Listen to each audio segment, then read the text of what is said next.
Welcome to Fargo Talks Fargo, an unofficial podcast on the FX television show. Fargo Talks Fargo is hosted by me, Bill Lempe, and my buddy Charpie. Sponsors for this season of Fargo Talks Fargo are TAG, celebrating Fargo and the Midwest community through t-shirts, art, and graphics. For more information, visit tagfargo.com. And Fargo Brewing Company's Wood Chipper India Pale Ale with its bold hop flavor and velvety body. Grab a pint or visit them online at fargobrewing.com. All right. Charpie, Fargo, episode 9, a fox, a rabbit, a cabbage, and a Charpie.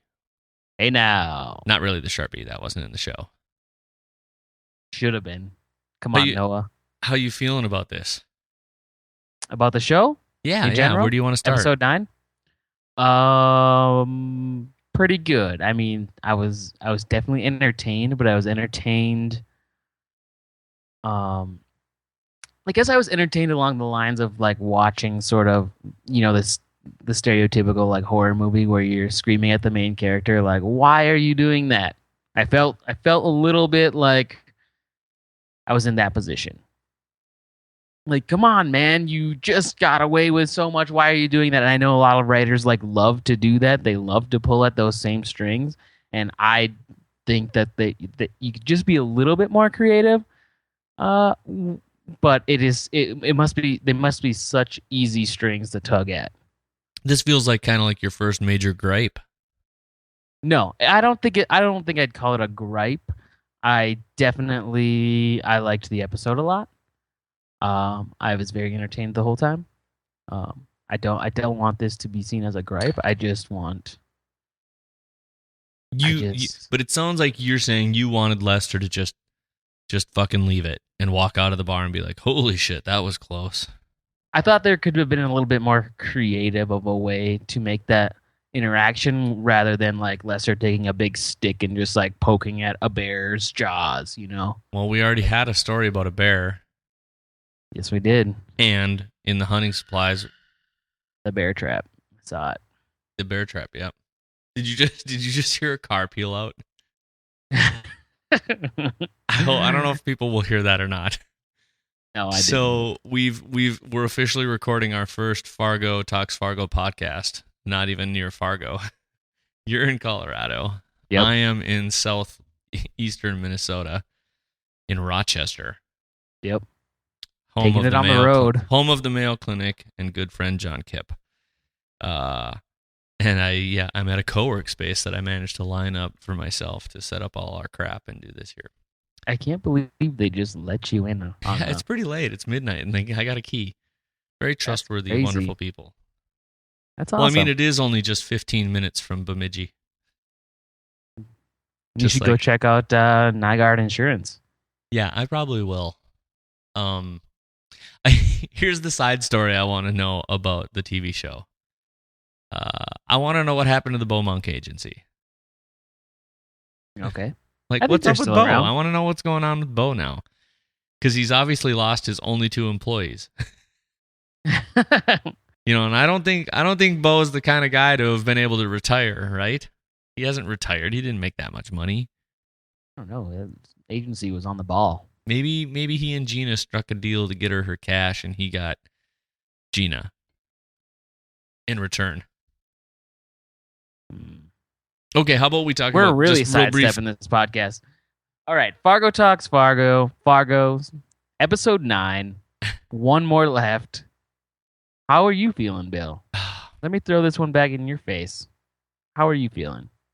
Well, just in general, I'm bummed on a couple levels. You're bummed. I'm bummed out. That has nothing to do with how good or bad the show was. Okay. I like doing this with you. It's fun. And when it's over, we obviously can't be friends anymore. So I already put your T-shirt you left at my house in a box and have addressed it. I'm just waiting to drop it in the mail. And I'm going to miss the show. Should we even be doing this podcast? What? You got me all nervous. No. You know, I like the show. I really enjoyed the opening this week. I'm aware that we're talking about this week. What? Fuck you. I hope your dentist is Lauren Malvo. I could use a new dentist. Now that I'm in Colorado, I used to do I'm on a 3 month plan, and now that I've been in Colorado for more than 3 months, I'm off my plan. Uh-oh. That's not aces, buddy. I told Clara that I was going to start doing that. That's going to be my new thing. I'm going to switch from Hey Now to Aces. Aces. Do it after some serious lovemaking one time, please. Well, Bill, you don't have to be bummed because we're getting so, off topic, but that's okay. It's the hot dish. Yeah. You don't have to be bummed because we'll just continue on with Joe Riley and grilling addiction. That's true. So And people those- have to those keep thoughts their are- eyes peeled, ears peeled for that. I don't know. You were talking about you're like you don't want him to do that, and I don't want to go too deep because that's what the full breakdown's for. But I just think it was a proof positive of how much Lester's let his ego of I got away with it get the best of him. We basically here's what we found out. He basically has in a weird way assumed his brother's life, with the exception of he doesn't have Gordo. You know what I mean? He has this very posh home and everything he's ever wanted. Not just the washing machine, but everything. And he's got a good looking wife who loves him the way Kitty loves Chaz, and all because he whacked Pearl in the face with a hammer. And that just seemed to give him this like sense of invincibility. The fact that he got away with it. I think he just thinks he's Lauren, and he's not, though. He's not at all. Not even close. That's why that elevator scene, I think he was like, is this really how you want to do this? Do you really want this? Yes or no? He could have said no. Once again, he could have said no. Just like episode 1. Do you think we'll see him survive the season? I'm not going to lie. I don't think he will. In a weird way, I want to say it's twisted enough that Lauren is going to live. Lauren's for sure going to live. You think? I don't know. I'm still going with the Gus Grimley. Nope. Lauren will live. Gus Grimley will live. Lester will not live. Nice reference, because Lauren is eternal, like good and evil. Nice Garden of Eden reference on the pie. Yep. I don't know. I just these last few shows, everything's just like I feel it happen. You know what I mean? I feel the pressure building up behind it, and it's gonna. Especially that scene where they're pulling the old double door trick. Molly's going in the back door, he's coming in the front. It's almost like comedy, but it's also suspense because he and Lou are in this just intense conversation. I just feel like we were constantly being fucked with. Maybe that's what makes you mad. You're the bear that's getting poked. The protagonist. Well, I guess the protagonist is arguable, even who that is. But Lester, poking the bear. We have the music is constantly trying to set a tone for the fact that something's going to happen, and then cuts off.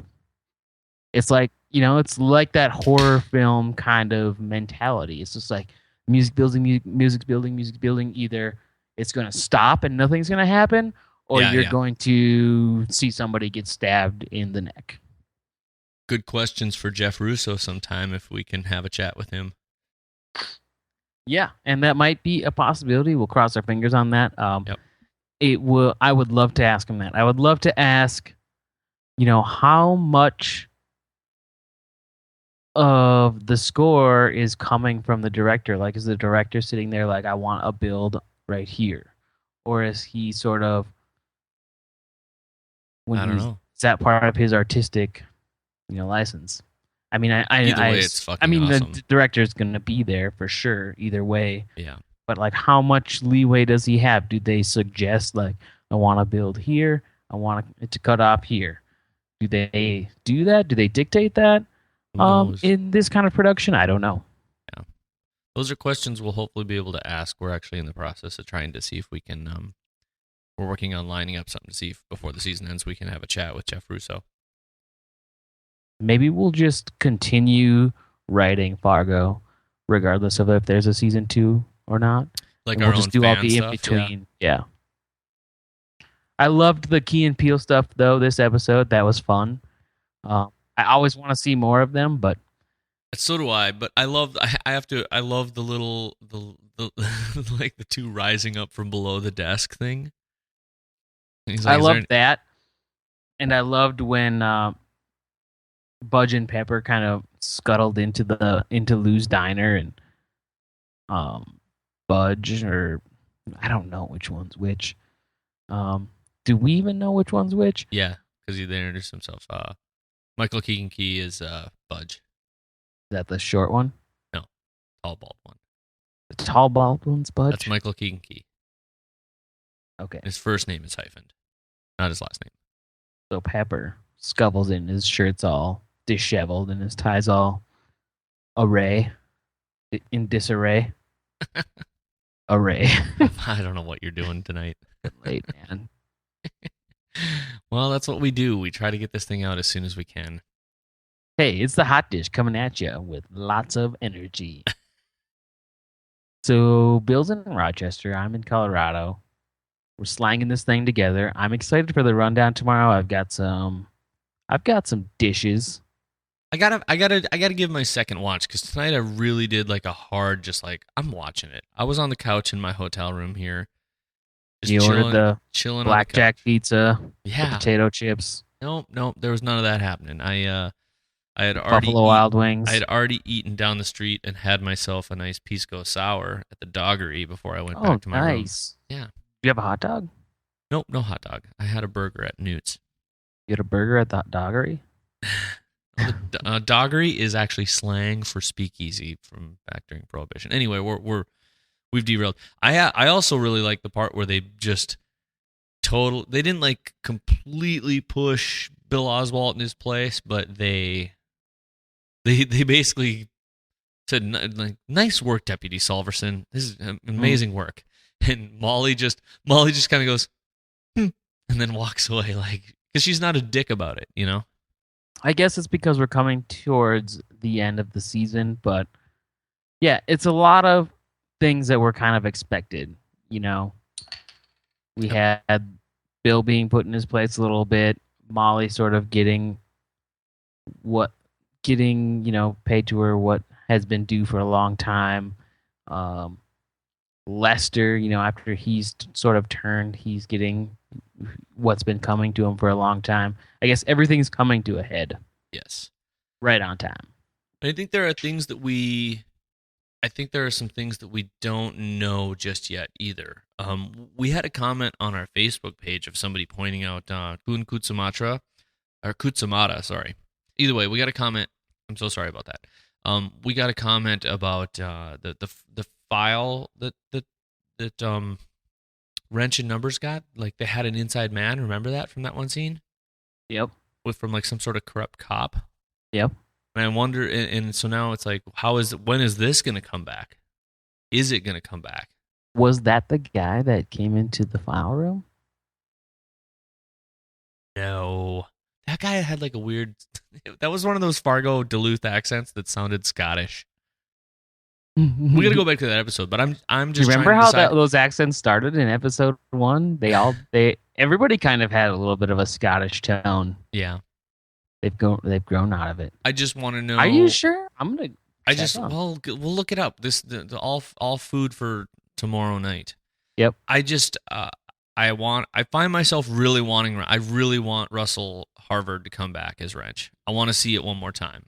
Who knows, man? How awesome would that be if Lester dies, Molly and Gus go unfed in their desire to get rid of Malvo, and Billy Bob's Lorne Malvo walks away from some sort of scene thinking he's hot shit, and Wrench just fucking burns him at the end of the show. That would be pretty awesome in my mind. And then he walks away. Oh, I want it. And they need to change the ending now. Lorne. Or no, he's probably like saved by that point. Who knows? He's gonna clean up his life. He's gonna get it together and really pursue his career in dentistry. He's gonna blow Lorne's guts out and then become a family man. Yes. I kind of got to hand it to Billy Bob Thornton on this episode, though, because his face is entirely different now. He has like a completely different face. There's a light behind his eyes when he fakes talking to Stephen Root's character. Faces, man. Mm-hmm. But it's completely different. And it's the same, but he has the same sort of like cockiness and confidence and, like, I'm fucking with you kind of like mentality, but it's a different face. It's the same personality, but his face is different. I think that's the face of a man who's in a long con, though. Whereas some of his other things were show up, find a guy, kill a man, and now he's been in a 6-month long con to gain trust and get where he needs to go, and put his hands in a lot of filthy mouths. So this and all other things that we are going to discuss in our full breakdown tomorrow night. So much more. There'll be more beer, more excitement. Perhaps some special guests. Could be. Yep. So, Charpie, until tomorrow night. Okay. All right. Until tomorrow night. All right.